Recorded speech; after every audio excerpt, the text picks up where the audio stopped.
ഏയ് welcome back. വീണ്ടും EPF വ്ലോഗിലേക്ക് പ്രിയപ്പെട്ടവരെ നിങ്ങളെല്ലാവരും സ്വാഗതം ചെയ്യുന്നു. ഇന്ന് മഞ്ഞ് പുതച്ച് കിടക്കുന്ന കൊടൈക്കനാലിലൂടെ ഇങ്ങനെ ബൈക്ക് ഓടിച്ച് യാത്ര ചെയ്യാനാണ് ഞാൻ ആഗ്രഹിക്കുന്നത്. നിരവധി കാഴ്ചകൾ നമുക്ക് സമ്മാനിക്കുന്ന മനോഹരമായ കൊടൈക്കനാലിൻ്റെ ഒരുപാട് സ്ഥലങ്ങളൊക്കെ ഉണ്ട്. അവിടെയൊക്കെ നമ്മളൊക്കെ ഒന്നിങ്ങനെ പെട്ടെന്നൊന്ന് പോയി കറങ്ങിപ്പിടിച്ച്, പ്രധാനമായിട്ടും എനിക്ക് ബൈക്കിലിങ്ങനെ ഒന്ന് സഞ്ചരിച്ച് കൊടൈക്കനാലിൻ്റെ റോഡുകളിലൂടെ മനോഹരമായ റോഡരികിലൂടെയുള്ള മനോഹര കാഴ്ചകളൊക്കെ കണ്ടിങ്ങനെ യാത്ര ചെയ്യണമെന്നാണ് ഞാൻ വിചാരിക്കുന്നത്. പോകും വഴിയിലൊക്കെ നിരവധി കൺസ്ട്രക്ഷനൊക്കെ നടക്കുന്നുണ്ട്, റോഡ് റിപ്പയറിങ് പരിപാടികളൊക്കെ നടക്കുന്നുണ്ട്. അതൊക്കെ വെച്ചുകൊണ്ട് തന്നെ നമ്മളിങ്ങനെ അതിൻ്റെ ഇടയിലൂടെയൊക്കെ ഇങ്ങനെ യാത്ര ചെയ്തുകൊണ്ടിരിക്കുകയാണ്. അങ്ങനെ കൊടൈക്കനാലിൻ്റെ മഞ്ഞ് പുതച്ച് ഇപ്പോൾ കോട ഇറങ്ങിക്കൊണ്ടിരിക്കുകയാണ്. ഏകദേശം നേരം വെളുത്ത സമയമാണ് ഇപ്പോൾ. അതുകൊണ്ട് തന്നെ മഞ്ഞിങ്ങനെ കാര്യമായ രീതിയിൽ തന്നെ കൊടൈക്കനാലിൽ ഇങ്ങനെ പുതച്ച് നിൽക്കുന്നുണ്ട്.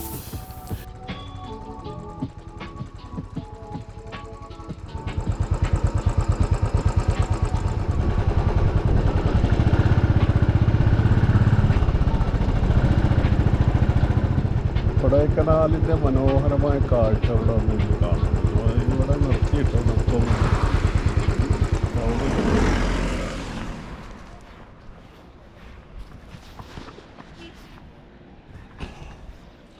കുറച്ച് റിസ്ക്കാണ്, എന്നാലും വേണ്ടില്ല. ഇവിടെ നിന്നിട്ട് ജസ്റ്റ് ഒന്ന് നോക്കിക്കാണാം കൊടൈക്കനാൽ.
നായ്ക്കളിങ്ങനെ അടിച്ചു പൊളിക്കുക അവിടെ, എന്താ പറയുക, സൂപ്പർ.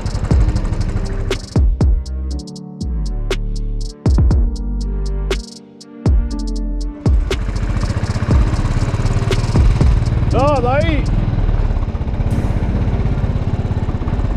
പിള്ളേരുണ്ട്.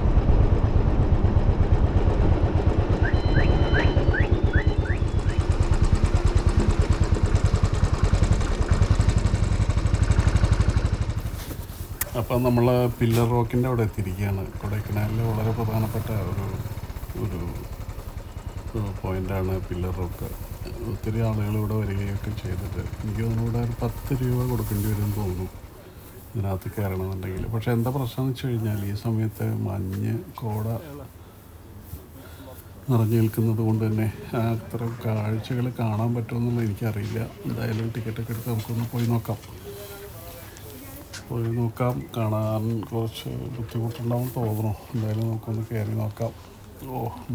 മൊത്തം മഞ്ഞ് മൂടി കിടക്കുന്നു.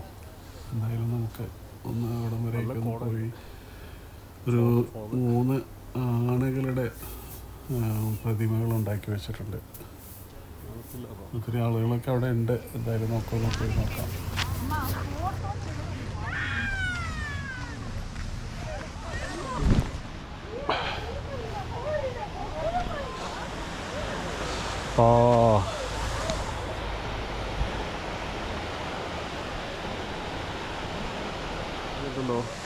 ഇത് കുട്ടികളെ കളിപ്പോൾ അതൊക്കെ എല്ലാം വലിച്ചെറിഞ്ഞിട്ട് പ്ലാസ്റ്റിക് ബോട്ടൊക്കെ ഇട്ടിട്ടുണ്ട്. ഈ കോടമഞ്ഞിൻ്റെ ഇടയിലൂടെ അവിടെ ഒരു ചർച്ചാണെന്ന് തോന്നുന്നു, ചെറിയ ചർച്ച പോലെ കുഞ്ഞി ഉണ്ടോ ദൈവത്തെ, എനിക്കിങ്ങനെ കാണാം. പക്ഷെ ഗോപുരയിൽ കാണുമെന്നറിയില്ല. ഒരു മരമുണ്ട്, എന്ത് മരമാണെന്നറിയില്ല. 10 രൂപ പോയി. സാറില്ല, ഗവൺമെൻറ്റിനല്ലേ, സർക്കാരിൻ്റെ കാര്യമല്ലേ. ഈ കോടമഞ്ഞായിരുന്നു കേട്ടോ, അല്ലെങ്കിൽ എന്തെങ്കിലുമൊക്കെ കാണാനും ഇവിടെ ഉണ്ടാവുമായിരിക്കും. ഇവിടെ എന്നാ ഇருக்கு? അല്ല ഒന്നും ഇപ്പോൾ പുരിയില്ല, എന്നാ ഇരിക്കുന്നില്ല. റോക്ക് ഇതില്ല, പില്ലർ അങ്ങ് അതല്ലേ. இப்போ இதை போகுதா அதனால முடியல பார்க்கறது. இது பார்க்குறதுக்கும் கூட நிறைய பேர் நம்ம மாதிரி வருது இந்த ஃபாக் பார்க்குறதுக்காக. அந்த ஃபாக் இருந்துச்சுன்னா இந்த மாதிரி எல்லாம் வியூஸ் போயிடும், பார்க்குறதா இது போயிடும்.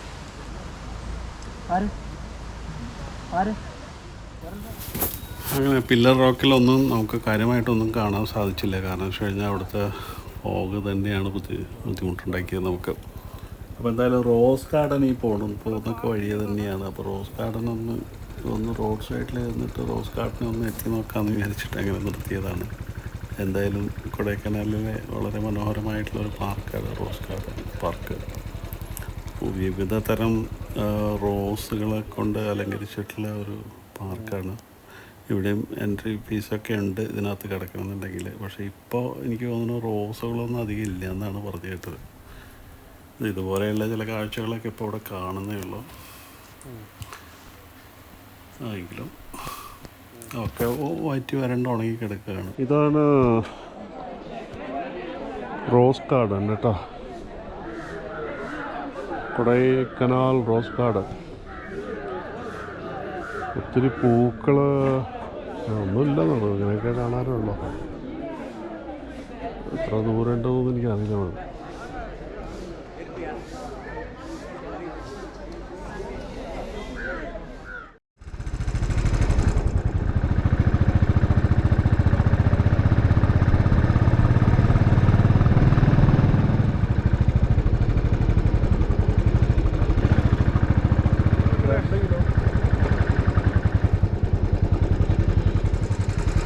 എന്താ ടിക്കറ്റ് ഉണ്ട്? അപ്പോൾ 20 രൂപയാണ് ഇവിടെ പാർക്കിങ് കേട്ടോ. ഇവിടെ നിപ്പാട്ടട്ടെ ഫ്രണ്ടിലില്ല ഇവിടെ നിങ്ങൾക്ക് ഡീലിംഗ് കാർ പൈസ എടുക്കത്തോട്ടെ, കുഴപ്പമൊന്നുമില്ല. പക്ഷേ അത് തീർച്ചയായിട്ടും ഗവൺമെൻറ് അതിനുള്ള ഗുണങ്ങൾ ഇവിടെ ചെയ്യുന്നുണ്ടാവും, ചെയ്യാതിരിക്കുന്നുണ്ടാവും. ഒത്തിരി പേര് പോയി വരുന്നുണ്ട് കേട്ടോ. പൈൻ ഫോറസ്റ്റ് ഒന്ന് കണ്ടിട്ട് വരല്ലേ. അങ്ങനെ നമ്മൾ പൈൻ ഫോറസ്റ്റിലെത്തിയിരിക്കുകയാണ്. കൊടൈക്കനാലിലെ ഏറ്റവും ആകർഷണീയമായ സ്ഥലങ്ങളിൽ വളരെ പ്രധാനപ്പെട്ട ഒരു സ്ഥലമാണിത്. നിരവധി സിനിമകളിലൊക്കെ നമ്മളിത് കണ്ടിട്ടുണ്ട്, ഇവിടുത്തെ രംഗങ്ങളൊക്കെ. അവിടെ സംഗതി കൊള്ളാലേ, കച്ചവടക്കാരും ആൾക്കാരൊക്കെ ഉണ്ട് കേട്ടോ. കൊള്ളാലോ. ഇതിലെവിടെ നോക്കുക,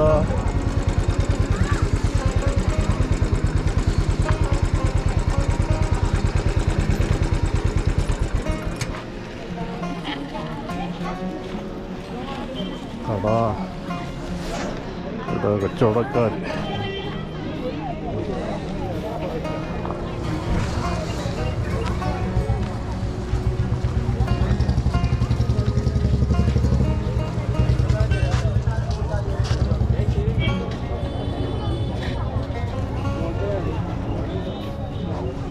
എവിടെയും പൈസ കൊടുക്കണോ?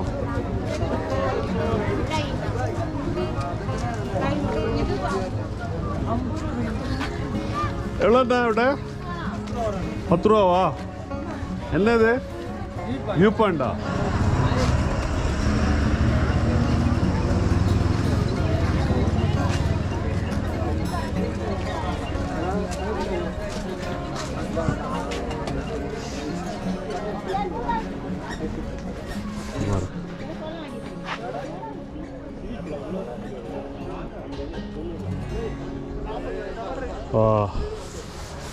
വാനര കുട്ടി.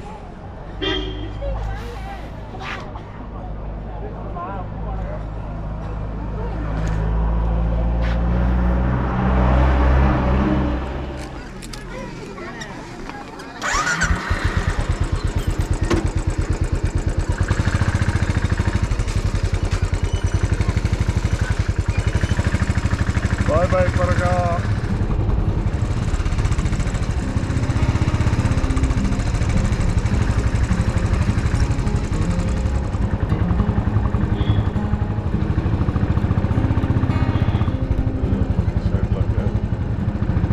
മരൊക്കെ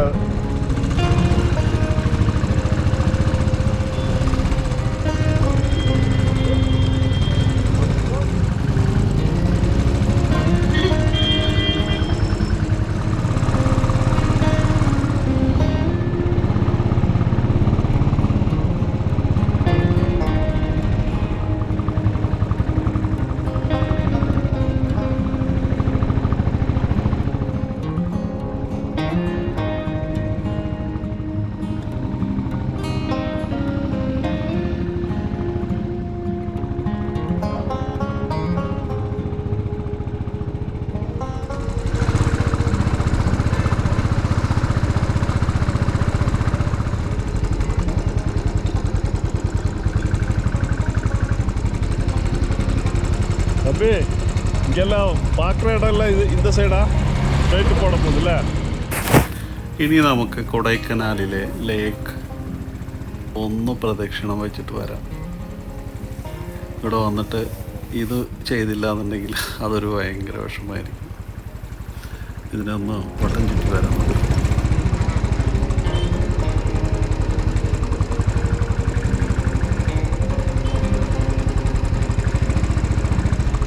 സൈക്കിള് വാടകയ്ക്കാണ് ഇവിടെ. ലൈക്കിന് ചുറ്റും സൈക്കിൾ ഓട്ടാൻ വേണ്ടിയിട്ട് സൈക്കിൾ കൊണ്ടുവച്ചു.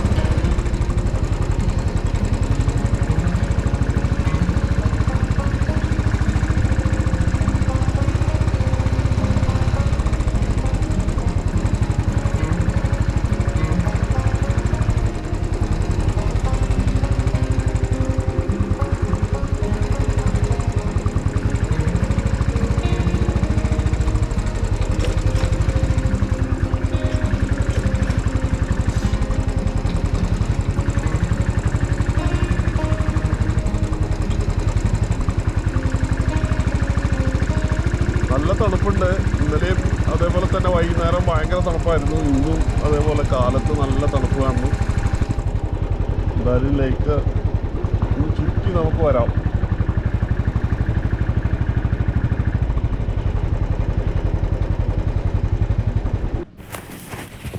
അങ്ങനെ ഓടിപ്പിടിച്ചതാ കൊടൈക്കനാൽ ലേക്കിൻ്റെ അവിടെ എത്തിയിട്ടുണ്ട്.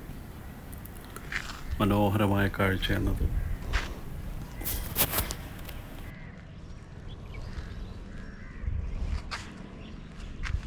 ആമ്പലാന്ന് തോന്നുന്നു. ആമ്പലിൻ്റെ ഇത് കാണുന്നുണ്ടല്ലേ.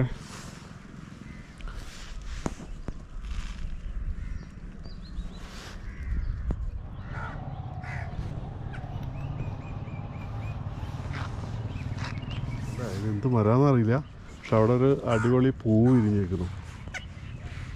രസമായിട്ടുണ്ട്. അതെന്ത് പൂവാന്നറിയില്ല, പക്ഷെ അവിടെ ഭംഗിയുണ്ട്. കടകിൻ്റെ അടുത്തേക്കൊന്ന് പോയി വെക്കാം. അതിന് കൂടെ വെള്ളം ഉണ്ടോണ്ടല്ലേ.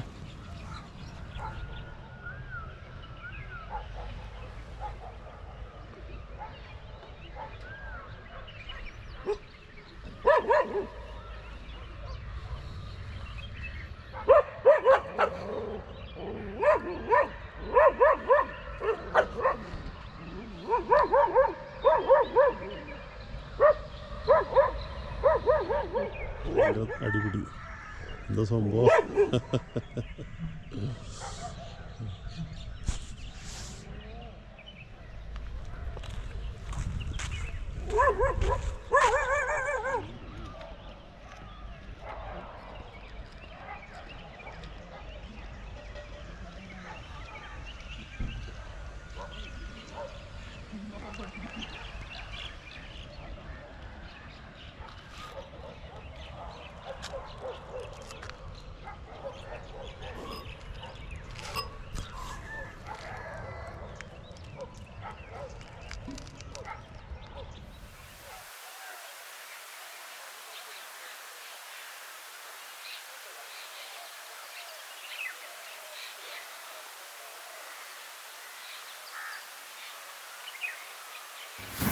പ്രിയപ്പെട്ടവരെ, കൊടൈക്കനാലിലെ കാഴ്ചകളൊക്കെ നിങ്ങൾ കണ്ടു കാണുമെന്ന് വിചാരിക്കട്ടെ. കൊടൈക്കനാലിലെ വീഡിയോ ഇവിടെ വെച്ച് അവസാനിപ്പിക്കുകയാണ്. ഇനി ഇവിടെ നിന്ന് തിരിച്ച് അടക്കന്നൂർ വഴി കമ്പം തേനിയ ഭാഗത്തേക്ക് പോകുന്ന ഒരു മനോഹരമായ വീഡിയോ വരാനിരിക്കുന്നുണ്ട്.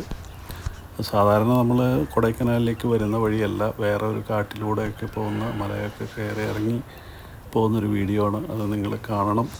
അത് അടുത്ത വീഡിയോ അതാണ്.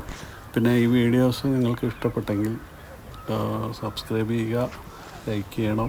അതുപോലെ അഭിപ്രായം കാര്യങ്ങളൊക്കെ രേഖപ്പെടുത്തുക, ഷെയർ ചെയ്ത് കൊടുക്കുക.